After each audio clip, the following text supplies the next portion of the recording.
Daming nagsasalita ngayon, lahat may opinion tungkol sa buhay, kung saan daw makikita ang peace,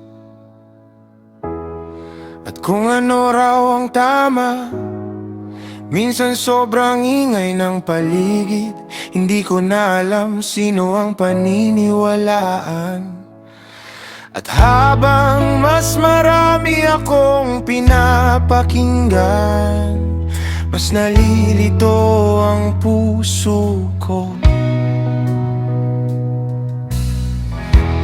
Pero may boses kang kakaiba, hindi manipulatibo, hindi mapilit, tahimik pero totoo. At may peace na kasamang dala. At habang mas natututo akong makinig, mas lumilinaw ang direksyon ko.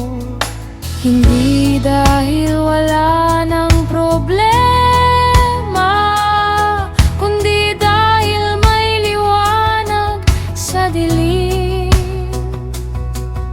Kapag ikaw ang boses na sinusundan ko, hindi ako madaling mawala. Isko, kaninong boses ang papakinggan ko? Sa sobrang daming sigaw ng mundo, kapag nalilito ng isip at puso ko, katotohanan mo ang pipiliin ko. Kaninong boses ang papakinggan ko?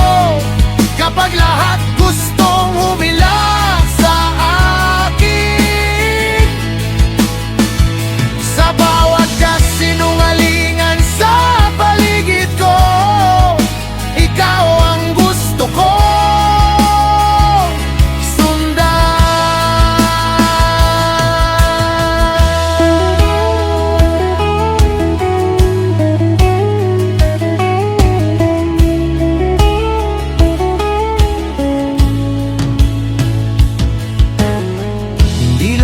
ng spirito ay healthy, at hindi lahat ng sky ay safe.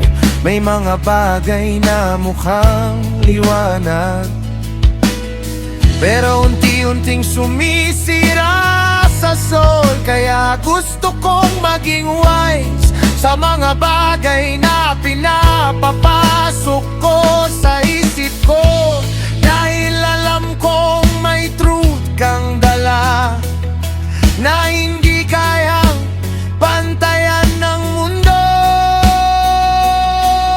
Kapag ikaw ang gabay sa dilim ko, may peace kahit magulo. Kaninong boses ang papakinggan ko? Sa sobrang daming sigaw ng mundo, kapag nalilito ng isip at puso ko, katotohanan mo ang pipiliin ko. Ayoko nang maligaw sa mga peking boses, ayoko nang magpadala sa puro hype. Sa gitna ng sobrang ingay ng mundo, ikaw ang gusto kong pakinggan. Kaninong boses ang papakinggan ko? Ikaw ang gusto kong sundan. Sa bawat confusion at takot na buhay ko, katotohanan mo ang magagabay sa akin.